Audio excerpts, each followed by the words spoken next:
श्रीमद् भागवत महापुराण तृतीय स्कंद अध्याय 27। श्रीमद् भागवत महापुराण तृतीय स्कंद सप्तविंश अध्याय है। प्रकृति पुरुष के विवेक से मोक्ष प्राप्ति का वर्णन। श्री भगवान कहते हैं, माताजी, जिस तरह जल में प्रतिबिंब सूर्य के साथ जल में शीतलता, चंचलता आदि गुणों का संबंध नहीं होता, उसी प्रकार प्रकृति के कार्य शरीर में स्थित रहने पर भी आत्मा वास्तव में उसके सुख दुख आदि धर्मों से लिप्त नहीं होता, क्योंकि वह स्वभाव से निर्विकार, अकर्ता और निर्गुण है। किंतु जब वही प्राकृत गुणों से अपना संबंध स्थापित कर लेता है, तब अहंकार से मोहित होकर मैं करता हूँ ऐसा मानने लगता है। उस अभिमान के कारण वह देह के संसर्ग से किए हुए पुण्य पापरूप कर्मों के दोष से अपनी स्वाधीनता और शांति खो बैठता है तथा उत्तम, मध्यम और नीच योनियों में उत्पन्न होकर संसार चक्र में घूमता रहता है। जिस प्रकार स्वप्न के पदार्थों में आस्था हो जाने के कारण दुख उठाना पड़ता है, उसी प्रकार भय, शोक, अहम मम एवं जन्म मरणादि रूप संसार की कोई सत्ता न होने पर भी अविद्यावश विषयों का चिंतन करते रहने से जीव का संसार चक्र कभी निवृत्त नहीं होता। इसलिए बुद्धिमान मनुष्य को उचित है कि असन्मार्ग विषय चिंतन में फंसे हुए चित्त को तीव्र भक्ति योग और वैराग्य के द्वारा धीरे धीरे अपने वश में लावे। यमादि योग साधनों के द्वारा श्रद्धा पूर्वक अभ्यास चित्त को बारंबार एकाग्र करते हुए मुझ में सच्चा भाव रखने, मेरी कथा श्रवण करने, समस्त प्राणियों में संभाव रखने, किसी से वैर न करने, आसक्ति के त्याग, ब्रह्मचर्य, मौन व्रत और बलिष्ठ अर्थात भगवान को समर्पित किए हुए स्वधर्म से जिसे ऐसी स्थिति प्राप्त हो गई है कि प्रारब्ध के अनुसार जो कुछ मिल जाता है उसी में संतुष्ट रहता है, परिमित भोजन करता है, सदा एकांत में रहता है, शांत स्वभाव है, सबका मित्र है, दयालु और धैर्यवान है, प्रकृति और पुरुष के वास्तविक स्वरूप के अनुभव से प्राप्त हुए तत्व ज्ञान के कारण स्त्री पुत्रादि संबंधियों के सहित इस देह में मैं मेरेपन का मिथ्या अभिनिवेश नहीं करता, बुद्धि की जागृत आदि अवस्थाओं से भी अलग हो गया है तथा परमात्मा के सिवा और कोई वस्तु नहीं देखता। वह आत्मदर्शी मुनि नेत्रों से सूर्य को देखने की भांति अपने शुद्ध अंतःकरण द्वारा परमात्मा का साक्षात्कार कर उस अद्वितीय ब्रह्म पद को प्राप्त हो जाता है, जो देहादि संपूर्ण उपाधियों से पृथक अहंकार आदि मिथ्या वस्तुओं में सत्य रूप से भासने वाला, जगत कारण भूता प्रकृति का अधिष्ठान, महदादि कार्य वर्ग का प्रकाशक और कार्य कारण रूप संपूर्ण पदार्थों में व्याप्त है। जिस प्रकार जल में पड़ा हुआ सूर्य का प्रतिबिंब दीवार पर पड़े हुए अपने आभास के संबंध से देखा जाता है और जल में दिखने वाले प्रतिबिंब से आकाशास्थित सूर्य का ज्ञान होता है,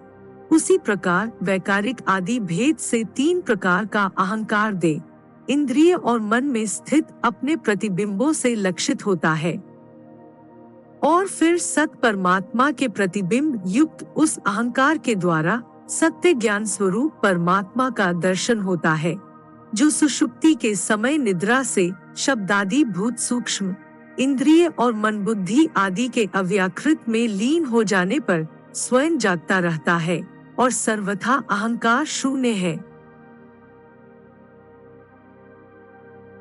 जागृत अवस्था में यह आत्मा भूत सूक्ष्मादि दृश्य वर्ग के दृष्टारूप में स्पष्टतया अनुभव में आता है,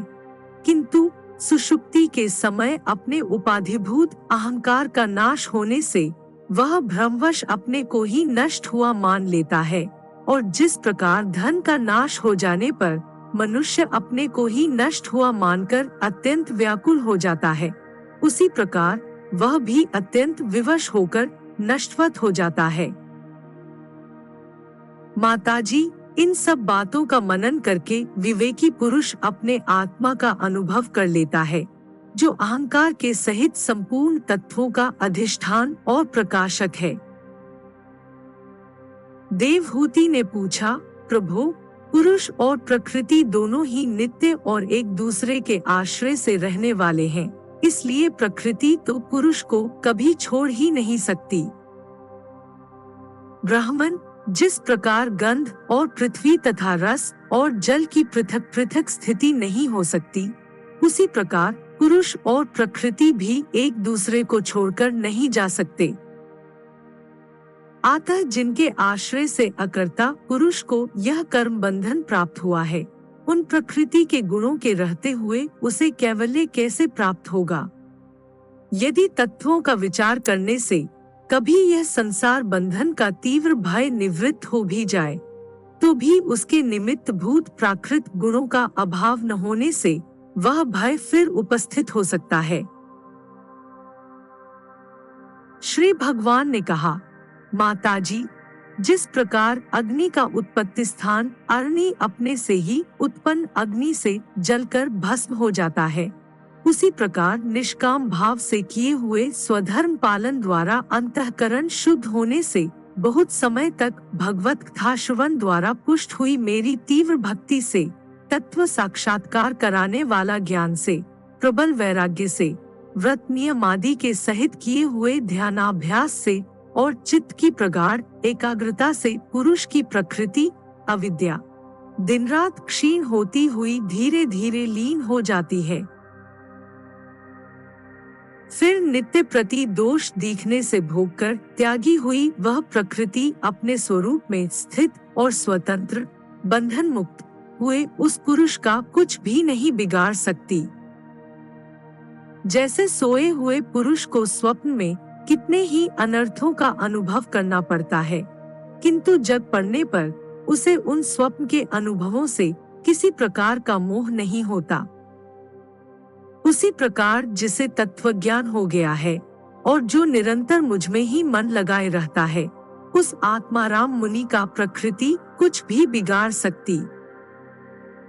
जब मनुष्य अनेकों जन्मों में बहुत समय तक इस प्रकार आत्मचिंतन में ही निमग्न रहता है,